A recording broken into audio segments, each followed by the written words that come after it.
I'm Kim from Debt to None, and I'm excited because this is my very first official video.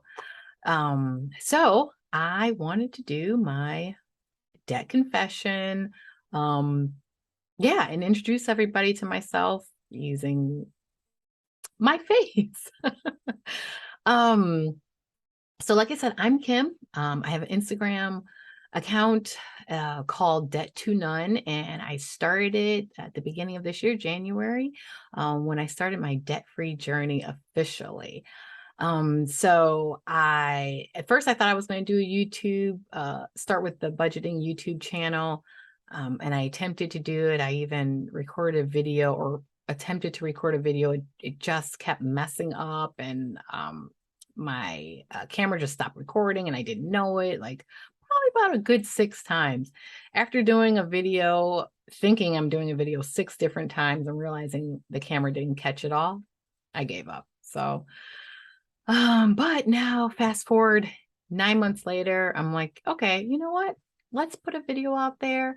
Um, for a couple of reasons. I never thought I would actually show my face because and my channel and my Instagram account is all about honesty. I just want to keep everything real. Okay. So, first and foremost, I was embarrassed at my income. I am a low income earner. My husband also is low income earning.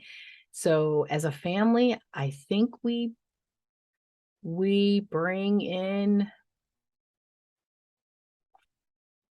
maybe together 50, I think.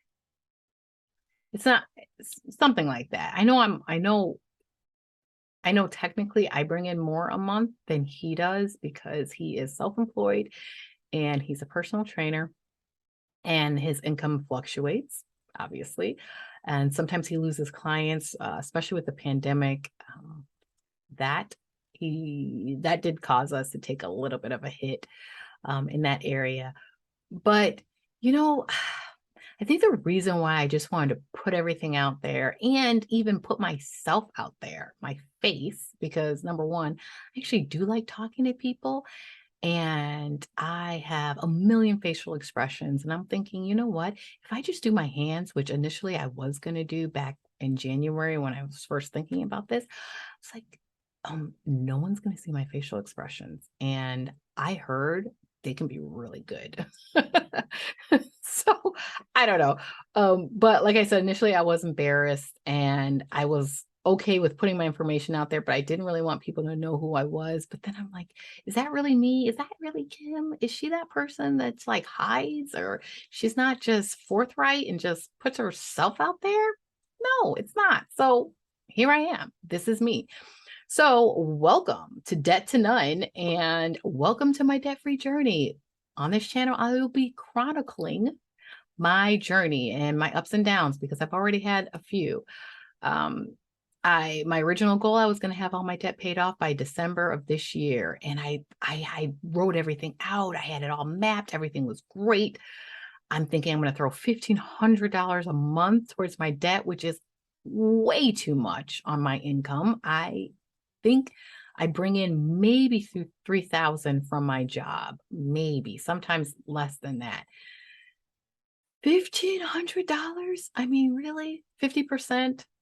That's ridiculous. And I still pay household expenses. So that was super ambitious and super gazelle intense, but that's just, for me, that wasn't sustainable. And I gave that up a few months in. Um, I did get some help early in my debt free journey, like in March, because I had a matured CD that was like $8,600 or something. And that's a nice chunk towards my $27,000 worth of debt at that time. So that helped out a lot. And if I kept up that $1,500 a month, I would have been debt free by December. I didn't like that feeling. I was doing it. I was like I was really gunning it. And but I didn't like that feeling, not really having money, only having $1,000 in my emergency fund was super uncomfortable for me. And I decided these Dave Ramsey baby steps just aren't for me, not for my family. I know some people can do it and they've done it. I've watched these debt-free screams. And I'm like, wow, dude, that's awesome. But no, not for me. So what I decided to do is prolong the debt-free journey. And instead, let's carry it over to, I think I said April of next year. And I decided I was going to be saving money while I was paying off debt, which I know a lot of you budgeters do that. And I think that that's a wise choice in my case.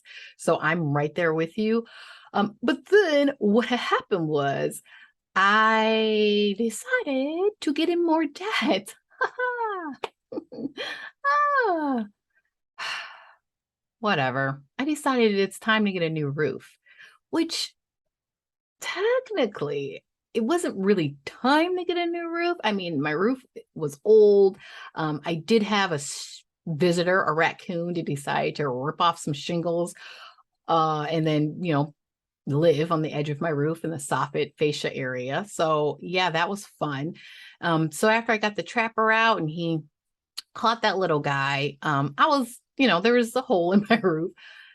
And I was thinking, okay, the roof is old. I know I need a new one anyway, but I do regret that I felt like September of 2022 was the time to get the new roof because I did not have money for it. So I decided to get into more debt. So yay. So I used those balance transfer checks from my credit union or I think it was first my credit card with Citibank, and then when my credit union saw, hey, she's into taking on more debt, let's offer her some more balance transfer checks. So then I got a couple of them together, and now I'm in more debt. So I think I got it down to like $8,700 or something of the 27,000 that I originally had, and I increased it. So, yay. I'm going to put in all the numbers and show you where I'm at now. I have paid some of the debt that I've taken on already. But I am no longer under 10 grand. And my goal is to have everything paid off by September of 2023, which is great because I mean, how perfect is that? Debt free in 23. Come on. That obviously is going to be trending, no doubt, in the budgeting community for those who started their debt free journey, maybe in 23 or have been on it for a while. And they're like, hey, this is the end, debt free in 23. Yeah, that's where it's at. So yeah, that's going to be me, debt free in 23. Definitely everything will be done by September of 2023, unless I decide to take on more debt. Please say I don't. Help me with that. Remind me that debt is not what I want to keep adding to my life. Please, if I lose my mind, just remind me. Give me some encouragement. I'm going to need it. I don't know what's wrong with me. I thought I was a good budgeter, but sometimes I just do dumb stuff with money. It's pretty awful. So, providing that I don't take on any more debt, I will be debt free by September. The reason why I can say this with certainty, with that minor little caveat, is because I have my very last CD that will be maturing in September of 2023. That one's fairly substantial. Well, not substantial. It's like, I think it'll be like $12,000. But I mean, yeah, let's just say and that's a lot of money for me. So any debt that I have remaining will be gone by then for sure. And that's the end of my CD. That was some money that I got from my mom when she passed away. I had a very tiny little inheritance after we sold our house. And so I just put everything in CDs in case I needed money, which I'm grateful I did that because one of the CDs a couple of years ago helped me to get our little house that I was able to buy on my low income.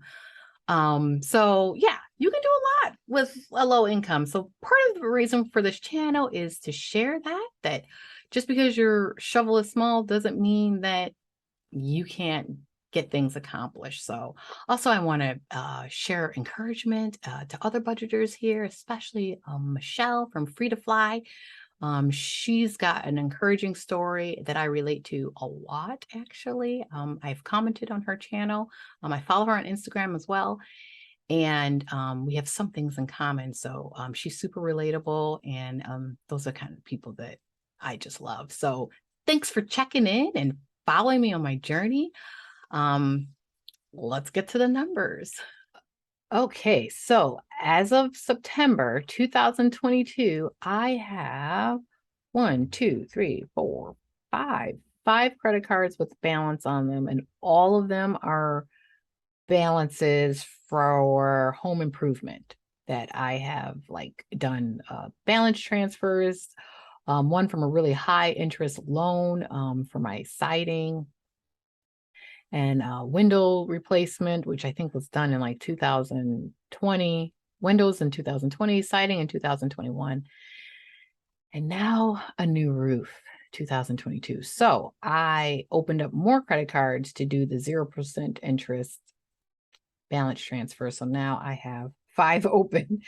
And then I also have a little bit that I owe a friend that I went on a trip with, and she basically paid for my ticket and our little condo rental, and also the rental car. And so I promised her that I would pay her back and also pay half of the rental. And I think it was like a total of $600 I agreed to pay her, and I have a little bit left for that. So let's get into exactly what I'm dealing with right now. My hand is in the way because I'm left-handed. Sorry. So first I have Citibank, and I'll call it Citibank. I'll just say number 2. And that technically has a 19% interest rate on it, but then I have a balance transfer that's on it at 0%, but I'm getting a little bit of interest because I used the card, which was dumb, but I did. So the balance right now is $4,700. That 0% interest rate will be expired August of next year. So this is my first priority to pay off, not including the 2 last debts that I have, my friend and then Citibank number 1. Okay, so then the next one is my credit union Visa, which is for the roof that I just had replaced a couple days ago. This is half. I split it between 2 credit cards, a balance transfer. So this one, the current balance is $2,400. That promo will be expiring November of next year. Next, I have a brand new, shiny, brand new credit card from Wells Fargo. 0% interest. This is also roof. That balance is $2,500. That promo is expiring December of next year. Alrighty. And next, I have a Discover card. 0%. Another balance transfer. Remaining on that card, this is great, $3,000. That 0% will be expiring February 2024. So that'll be my last priority. And then I said, not including the last two debts as far as first priority are these two. Because these I just want to get done with right away. But I'm putting them at the bottom of this list. Citibank, number one. This is my oldest Citibank card. This is my oldest credit card, period. I did it's not a balance transfer. Flex loan. That's what it's called. You can get money cash now. Well, that interest rate is 8.99, which is pretty high. And I originally did $5,000 on this card. And I mean, that's a lot. So what happened was I split that amount between these two cards. The Visa and the Wells Fargo. This was $2,500, but I put $100 towards it. So yeah, that's what happened there. I have remaining, because you get that,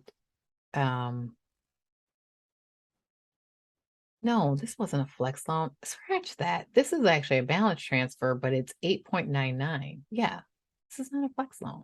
I'm confusing it with another transaction I did at the beginning of this year, which was a flex loan at 6.99%. But no, this is a balance transfer. So I have a balance transfer fee, 5% of that $5,000, which was $250. I still have on this account, after splitting it between two 0% balance transfers, I still have $150 left of that fee. And what's so funny is they still have not posted this to my account. The fee is just keeps saying $250 pending, and it's already been like 2 weeks. So I'm assuming they're waiting for the closing statement date, and then they're going to go ahead and charge interest on that fee. That's what I'm assuming, because I emptied it out completely. Like the $5,000 is gone, but that fee has not posted. I even paid $100 towards it, so it says my account is negative $100. Isn't that ridiculous? Citibank is a little shady.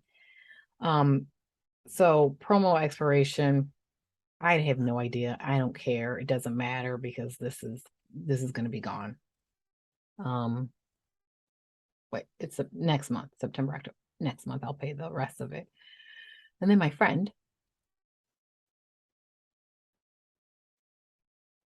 there's no interest rate, obviously.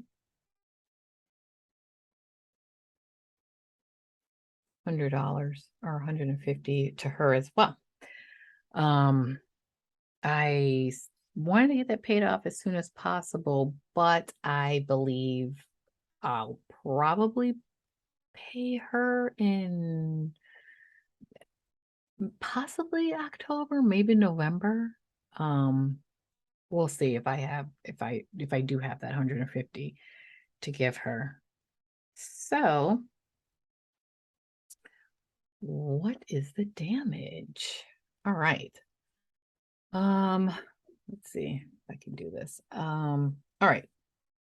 So we have